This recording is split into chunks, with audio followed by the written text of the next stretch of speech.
नमस्कार दोस्तों, मैं अभिषेक फुलवारिया और आप सभी का स्वागत है ब्रांडेड क्लासेस बाड़मेर पर। दोस्तों आज अपन देखने जा रहे हैं अधीनस्थ बोर्ड द्वारा प्रीवियस ईयर पेपर में पूछे गए प्रश्नों के बारे में।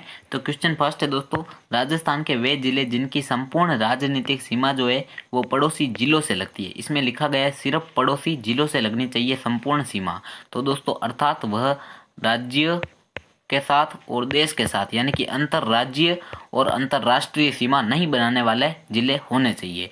यानी कि यह बात कर रहा है राजस्थान के आंतरिक जिलों की। तो इसकी मैं आपको ट्रिक भी बताऊंगा, पहले आंसर बता देता हूँ। इसका आंसर है फर्स्ट दोस्तों, राजसमंद और दौसा जो है वो इसका सही आंसर होगा, क्योंकि इसमें बांसवाड़ा यह दोस्तों मध्य प्रदेश से सीमा बनाता है, टोंक नहीं बनाता है किसी से भी। टोंक इसका राइट आंसर है, लेकिन अपने को पूरा राइट देखना, दोनों सही होने चाहिए, ठीक है। इसमें एक सही टोंक हो सकता है, लेकिन बांसवाड़ा जो है वो मध्य प्रदेश से सीमा बनाता है, अतः ये ऑप्शन कट गया। इसमें भीलवाड़ा भी मध्य प्रदेश से सीमा बनाता है, ये ऑप्शन भी कट जाएगा। इसमें जयपुर जो है वो हरियाणा से सीमा बनाता है, अतः ये ऑप्शन भी कट गया। लेकिन इसमें राजसमंद और दौसा किसी से भी सीमा नहीं बनाते, अतः ये राइट आंसर है। अभी मैं बताऊं ट्रिक आपको, तो अबू पाजी ने रोटी दो। ट्रिक क्या है दोस्तों आंतरिक जिलों की? अबू पाजी ने अबू पाजी ने रोटी दो, ठीक है, ये हो जाएगी अपनी ट्रिक। तो इसमें अ से अजमेर, बू से बूंदी, पा से पाली, जी से जोधपुर, ने से नागौर, रो से राजसमंद, टी से टोंक और दो से दौसा। तो ये थी ट्रिक। तो ये हो गई दोस्तों ट्रिक। अभी अपने को बात करनी सेकंड क्वेश्चन की।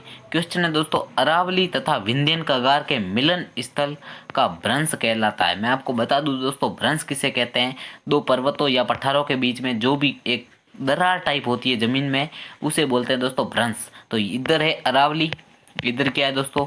अरावली है। इधर है विंध्यन कगार, ठीक है, ये विंध्यन कगार है इधर, या फिर विंध्यन पर्वतमाला है। तो अरावली और विंध्यन के बीच में जो दरार है दोस्तों ये वाली, इसे क्या कहते हैं? तो इसे दोस्तों महान सीमा भ्रंश कहते हैं। क्या कहते हैं? महान सीमा भ्रंश। इसे GBF कहते हैं। ये भी काफी बार पूछा जाता है, GBF क्या है? तो यह है महान सीमा भ्रंश, ग्रेट बाउंड्री फॉल्ट के नाम से इसे जाना जाता है, जो कि अरावली तथा विंध्यन कगार के बीच में स्थित है, या फिर मिलन स्थल पर स्थित है यह भ्रंश, ठीक है। नेक्स्ट है दोस्तों, अरावली पर्वत से संबंध पठार नहीं है। यानी कि 4 पठार दिए गए हैं, इनमें से कौन सा अरावली से संबंधित नहीं है? तो दोस्तों लसाड़िया का पठार उदयपुर में, उदयपुर अरावली का हिस्सा है।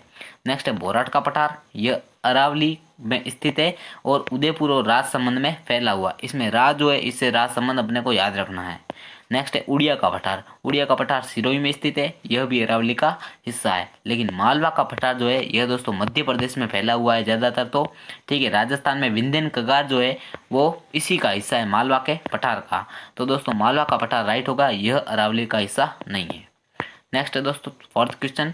क्वेश्चन है, राजस्थान के कुल क्षेत्रफल का कितने प्रतिशत भाग जो है वो थार मरुस्थल में आता है? तो वह आता है दोस्तों 61%, यानी कि 61%, ठीक है। नेक्स्ट क्वेश्चन देखते हैं। क्वेश्चन है दोस्तों, यह मोस्ट इंपॉर्टेंट प्रश्न है दोस्तों, काफ़ी बार पूछा गया है, ठीक है। प्रश्न है, राजस्थान में बेनेश्वर त्रिवेणी संगम किन क्या राजस्थान में बेनेश्वर त्रिवेणी संगम जो है वो किन नदियों के मिलन स्थल पर स्थित है? तो यह है दोस्तों सोम, माही और जाखम नदियों के, ठीक है। ट्रिक कैसे बनाएंगे? तो ट्रिक कुछ नहीं, सिंपल है, बेसो माजी। क्या? बेसो माजी, ठीक है। ये बे से बेनेश्वर जो त्रिवेणी संगम है, बेसो तो बेनेश्वर त्रिवेणी संगम, सो माजी, ठीक है। तो सो से सोम, मा से माही, जी से जाखम, ठीक है। सोम, माही, जाखम नदियों के मिलन स्थल पर है बेनेश्वर त्रिवेणी संगम, और कौन से जिले में है? तो यह है दोस्तों डूंगरपुर में, ठीक है। और बेनेश्वर के मेले को क्या कहते हैं दोस्तों? आदिवासियों का कुंभ भी कहते हैं, ठीक है।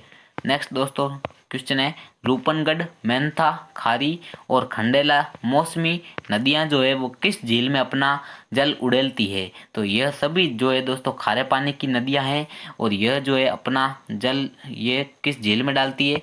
तो ये सांबर झील में डालती है, जो कि सबसे बड़ी खारे पानी की झील भी है राजस्थान या भारत की। नेक्स्ट क्वेश्चन, क्वेश्चन दोस्तों 7वां, कौन सी समवर्षा रेखा जो है वो राजस्थान को दो स्पष्ट जलवायु प्रदेशों में या भागों में बांटती है? तो दोस्तों यह राजस्थान है, कौन सा? ये वाला। कुछ इस प्रकार से राजस्थान की स्ट्रक्चर है दोस्तों, ये राजस्थान है। इस राजस्थान को एक जल रेखा जो है वो क्या करती है, दो स्पष्ट जलवायु प्रदेश में बांटती है। तो यह है दोस्तों 50 सेंटीमीटर समवर्षा रेखा जो है वो राजस्थान को दो जलवायु प्रदेश में बांटती है। अब इधर भी एक 25 सेंटीमीटर समवर्षा रेखा और आती है जो कि क्या करती है, थार मरुस्थल को दो बराबर भागों में बांट देती है, शुष्क और अर्ध शुष्क में। इधर वाला शुष्क, इधर वाला बीच वाला अर्ध शुष्क, ठीक है। और इधर से एक 80 सेंटीमीटर लगभग समवर्षा रेखा निकलती है ये। लेकिन अपने को मेन क्वेश्चन का आंसर यही है कि 50 सेंटीमीटर समवर्षा रेखा राजस्थान को दो जलवायु प्रदेशों में बांटती है, ठीक है, दो स्पष्ट जलवायु प्रदेशों में बांटती है। तो इसका राइट आंसर होगा बी, 50 सेंटीमीटर समवर्षा रेखा। नेक्स्ट क्वेश्चन दोस्तों, इसकी भी बढ़िया ट्रिक बता देता हूं मैं आपको। क्वेश्चन है, लाल दोमट मिट्टी राजस्थान के निम्न में से किन जिलों में पाई जाती है। तो यह दोस्तों राजस्थान के दक्षिणी जिलों में पाई जाती है, बांसवाड़ा और डूंगरपुर में, ठीक है। कोट देखो, इसमें उदयपुर भी हो सकता है राइट आंसर, लेकिन कोटा में काली मिट्टी है, अतः यह गलत हो गया। अब इसमें सिरोही और दौसा में तो बिल्कुल भी नहीं है, तो यह भी गलत है, ठीक है। नेक्स्ट है दोस्तों, अजमेर और भीलवाड़ा, इनमें भी नहीं है, लेकिन यह हो सकता था। लेकिन पूरा करेक्ट आंसर कौन सा है, ए ऑप्शन राइट है, बांसवाड़ा और डूंगरपुर। अब इसकी ट्रिक है, उदय बोस का चीता डूंगर पर चढ़ा। क्या, उदय बोस का चीता, ये उदय बोस का चीता ऊपर लिख देता हूँ, डूंगर पर चढ़ा, ये ऊपर लिख दिया, डूंगर पर चढ़ा, ठीक है। तो इसमें हो जाएगा दोस्तों, उदय से हो जाएगा उदयपुर, बोस से बांसवाड़ा और चीता से हो जाएगा दोस्तों चित्तौड़गढ़, डूंगर पर से हो जाएगा डूंगरपुर और प्रतापगढ़, ठीक है, डूंगरपुर और प्रतापगढ़। तो इन 5-6 जिलों में जो है वो लाल लोमी मिट्टी या लाल दोमट मिट्टी पाई जाती है। तो इसका राइट आंसर है A, Banswara Dungarpur. Next question, 9वां क्वेश्चन है, राजस्थान में निम्नांकित में से कौन से जिले जो है वो अवनलिका या गुल्ली मृदा अपरदन से गंभीर रूप से ग्रसित है। तो यह दोस्तों एक कुख्यात है, यानी कि बीड़ जो बनाती है ना नदी, कौन सी, चंबल नदी। तो उस चंबल नदी के क्षेत्र में कौन कौन से जिले आते हैं, वे जिले जो है वो क्या करते हैं दोस्तों, अवनलिका अपरदन से गंभीर रूप से क्या है, ग्रसित है, ठीक है। तो वो उसका राइट आंसर जो है वह है दोस्तों सवाई माधोपुर, धौलपुर, करौली, सवाई माधोपुर और कोटा जो है वो इसका राइट आंसर है, ठीक है। धौलपुर, करौली, सवाई माधोपुर और कोटा। नेक्स्ट क्वेश्चन की बात करें दोस्तों, 31 मार्च 2011 की स्थिति के अनुसार राजस्थान में सर्वाधिक वन जो है वो क्षेत्र पाया जाता है। तो यह है दोस्तों उदयपुर और बारां में, ठीक है, 2011 की रिपोर्ट के अनुसार। यह प्रश्न 2016 में पूछा गया था किसी पेपर में, जूनियर इंजीनियर के पेपर में, ये मैं आपको वहां से लेके बता रहा हूँ। नेक्स्ट क्वेश्चन दोस्तों, निम्नांकित में से कौन सा राजस्थान वानिकी विकास एवं जैव विविधता परियोजना का उद्देश्य नहीं है। तो जैव विविधता संरक्षण है, वृक्षारोपण भी है, पारिस्थितिकी पर्यटन संवर्धन ये भी है, लेकिन बाढ़ नियंत्रण जो है दोस्तों यह राजस्थान वानिकी विकास एवं जैव विविधता परियोजना का उद्देश्य नहीं है, बाढ़ नियंत्रण नहीं है। नेक्स्ट क्वेश्चन है दोस्तों, राजस्थान में फ्लोरोसिस, क्या दोस्तों यह भी बढ़िया प्रश्न है, मोस्ट रिपीटेड क्वेश्चन है। क्वेश्चन है दोस्तों, राजस्थान में फ्लोरोसिस ग्रस्त कुबड़ पट्टी जो है वो कहाँ स्थित है। तो दोस्तों कुबड़ पट्टी, जिसे बांका पट्टी भी कहते हैं, फ्लोरोसिस ग्रस्त यानी कि फ्लोराइड जो है दोस्तों वहाँ पर क्या है, जल में फ्लोराइड की मात्रा अधिक है, इसलिए जो लोग, जैसे कि यह एक स्ट्रेट मैन है, ठीक है, जैसे कि ये कोई आदमी है, ठीक है, अगर ये ऐसा है, अगर ये कुछ इस प्रकार से झुक जाए दोस्तों, इसकी रीढ़ की हड्डी, ठीक है, तो उसे अपन बोलते हैं कुबड़, ठीक है, या बांका पट्टी या कुबड़ पट्टी इसे कहते हैं। तो यह कौन से जिलों में पाई जाती है, तो यह है दोस्तों नागौर और अजमेर, ठीक है, नागौर में स्थित है यह कुबड़ पट्टी, ध्यान रखना, ठीक है। नेक्स्ट क्वेश्चन देखते हैं, क्वेश्चन है 13वां क्वेश्चन है दोस्तों, मरुस्थलीकरण का प्रसार जो है वो राजस्थान से किन राज्यों की ओर हो रहा है। तो इसका जो राइट आंसर है वह है दोस्तों, इसका राइट आंसर कौन सा है दोस्तों, ये दिल्ली, हरियाणा, उत्तर प्रदेश और मध्य प्रदेश, ठीक है। तो दोस्तों इसका राइट आंसर यही है, दिल्ली, हरियाणा, उत्तर प्रदेश और मध्य प्रदेश में जो मरुस्थलीकरण का प्रसार हो रहा है। यानी कि दोस्तों मरुस्थल यानी कि बंजर भूमि का विकास जो है वो कहाँ कहाँ तक फैल रहा है, यानी कि कहाँ कहाँ तक बंजर भूमि फैल रही है, रेत फैल रही है, तो वो हो जाएगा दोस्तों दिल्ली, हरियाणा, उत्तर प्रदेश और मध्य प्रदेश। रेत का फैलना या फिर मरुस्थल का फैलना ही मरुस्थलीकरण कहलाता है, ठीक है। नेक्स्ट क्वेश्चन है दोस्तों, राजस्थान को कितने जलवायु प्रदेशों में बांटा गया है। तो मैं आपको एकदम डिटेल में बता देता हूँ बढ़िया तरीके से। राजस्थान को दोस्तों चार तो किस में बांटा गया है दोस्तों? राजस्थान को 4 भौतिक प्रदेशों में बांटा गया है। कौन कौन से? तो पहला है थार का मरुस्थल। कौन सा? थार का मरुस्थल। दूसरा अरावली, ठीक है, दूसरा अरावली। तीसरा है दोस्तों पूर्वी मैदान। कौन सा? पूर्वी मैदान, तीसरा पूर्वी मैदान है। और चौथा है दोस्तों दक्षिण हाड़ौती का पठार। क्या? हाड़ौती का पठार या दक्षिणी पूर्वी पठारी भाग। तो 4 तो हो गए दोस्तों भौतिक प्रदेश। यदि पूछे जलवायु प्रदेश कितने हैं, तो 5 जलवायु प्रदेशों में बांटा गया है। एक शुष्क, एक अर्धशुष्क, शुष्क, फिर अर्धशुष्क, ठीक है, शुष्क, अर्धशुष्क। नेक्स्ट आता है दोस्तों आर्द्र, ठीक है, इसके बाद में उपाद्र आ जाता है, ठीक है, शुष्क, अर्धशुष्क, उपाद्र, फिर आर्द्र, और फिर आता है अति आर्द्र, ठीक है। तो राजस्थान को 4 नहीं, 4 तो भौतिक प्रदेश है, 5 जलवायु प्रदेश। कौन सा? शुष्क, अर्धशुष्क, उपाद्र, आर्द्र और अति आर्द्र, ठीक है। तो 5 जलवायु प्रदेशों में बांटा गया है और 10 कृषि जलवायु प्रदेशों में बांटा गया है। ये बहुत इंपॉर्टेंट है। राजस्थान को कितने कृषि जलवायु प्रदेशों में बांटा गया है, यह भी अभी पूछा गया था किसी एग्जाम में, बहुत इंपॉर्टेंट प्रश्न है। भौतिक प्रदेश पूछे 4, जलवायु प्रदेश पूछे 5, कृषि जलवायु प्रदेश पूछे तो 10, ठीक है। तो इसका राइट आंसर तो 5 होगा। नेक्स्ट क्वेश्चन दोस्तों, अमरीकी कपास। क्या? अमरीकी कपास जो है वह नरमा जिसे नाम से जाना जाता है, अमरीकी कपास को क्या कहते हैं, यह भी पूछ सकते हैं।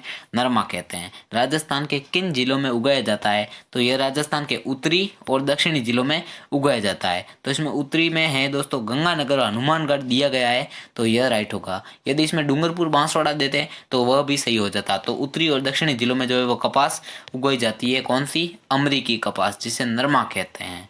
नेक्स्ट क्वेश्चन है दोस्तों, राठी नस्ल की गाय जो है वो राजस्थान के किस भौगोलिक क्षेत्र में मिलती है? राठी नस्ल की गाय जो है दोस्तों वह राजस्थान के किस भौगोलिक क्षेत्र में मिलती है? तो यह मिलती है दोस्तों, तो राठी नस्ल की गाय दोस्तों राजस्थान के उत्तर पश्चिम में पाई जाती है। किसमें? उत्तर पश्चिमी भाग में जो है वह राठी नस्ल की गाय पाई जाती है। यानी कि यह जो है दोस्तों राजस्थान का जैसे कि मैप है, मानो तो ये राजस्थान का मैप है, ठीक है, ये राजस्थान मान लीजिए, ठीक है। तो इसमें दोस्तों क्या है, ये इधर वाला जो भाग है ना उत्तर पश्चिमी, यानी कि यदि इसमें बीकानेर, गंगानगर और हनुमानगढ़ चूरू 4, एक बीकानेर संभाग ले लीजिए आप, मान लीजिए बीकानेर, हनुमानगढ़, गंगानगर, चूरू में यह जो है यह राठी नस्ल की गाय पाई जाती है, यानी कि उत्तर पश्चिम में पाई जाती है। नेक्स्ट क्वेश्चन है दोस्तों, इंदिरा गांधी नहर। अब इंदिरा गांधी नहर को क्या कहते हैं? राजस्थान की मरु गंगा कहते हैं, ठीक है। तो इंदिरा गांधी नहर मार्च 2014 तक राजस्थान के कितने क्षेत्र में सिंचाई क्षमता अर्जित कर चुकी है? तो वह दोस्तों 16 लाख हेक्टेयर, ठीक है। नेक्स्ट क्वेश्चन देखते हैं, क्वेश्चन 18वां, राजस्थान की वह कौन सी एकाकी सिंचाई परियोजना है जिसमें जल संरक्षण हेतु फव्वारा सिंचाई प्रणाली का प्रावधान रखा गया है? तो वह है दोस्तों नर्मदा नहर सिंचाई परियोजना। नर्मदा नहर सिंचाई परियोजना एक ऐसी एकाकी सिंचाई परियोजना है जिसमें क्या है दोस्तों, जल संरक्षण हेतु फव्वारा सिंचाई का प्रावधान रखा गया है, फव्वारा सिंचाई प्रणाली का प्रावधान रखा गया है। नेक्स्ट क्वेश्चन है दोस्तों, डेगाना जो है वो किस खनन के लिए प्रसिद्ध है? डेगाना जो है वह दोस्तों किसके लिए प्रसिद्ध है? टंगस्टन उत्पादन या खनन के लिए प्रसिद्ध है और यहाँ से उत्पादन भी किया जा रहा है, तो यह बहुत इंपॉर्टेंट है। डेगाना जो है वो किसके लिए प्रसिद्ध है? टंगस्टन के लिए प्रसिद्ध है, ठीक है। और टंगस्टन का प्रतीक पूछ ले तो वह दोस्तों डब्ल्यू, क्या होता है दोस्तों? डब्ल्यू। इसे वोल्फ्रामाइट कहते हैं, वोल्फ्रामाइट, ठीक है, डब्ल्यू। और इससे क्या बनाया जाता है? तो बल्ब का तंतु इसी से बनता है, टंगस्टन से। एक क्वेश्चन और है दोस्तों, क्वेश्चन है राजस्थान का अक्षांशीय विस्तार क्या है? सभी को पता है 23 डिग्री 3 मिनट से लेकर 30 डिग्री 12 मिनट उत्तरी अक्षांश। लेकिन अगर क्वेश्चन को घुमाया जाए तो वह इस प्रकार से पूछेगा दोस्तों, 23 डिग्री 3 मिनट से लेकर 30 डिग्री 12 मिनट, इधर दे देगा नॉर्थ, अगली बार दे देगा साउथ, आधे से ज़्यादा उसमें कंफ्यूज हो जाएगा कि नॉर्थ है या साउथ है। तो दोस्तों यह नॉर्थ है, अक्षांशीय विस्तार नॉर्थ में मापा जाता है, ठीक है। ये राजस्थान जो है वो अक्षांशीय विस्तार की दृष्टि से कौन से भाग में आता है? तो उत्तरी गोलार्ध में स्थित है, ठीक है। एक क्वेश्चन आपके लिए दोस्तों, यह भी पूछा गया था इसी पेपर में, ये दोनों एक ही पेपर के क्वेश्चन है। क्वेश्चन है राजस्थान की आकृति है चतुष्कोणीय, विषमकोणीय, षटकोणीय या फिर समकोणीय? तो दोस्तों आपको अपना आंसर कमेंट करना है और यदि वीडियो अच्छा लगा हो तो लाइक एंड सब्सक्राइब जरूर कर दीजिएगा अगली पार्ट के लिए। Thank you.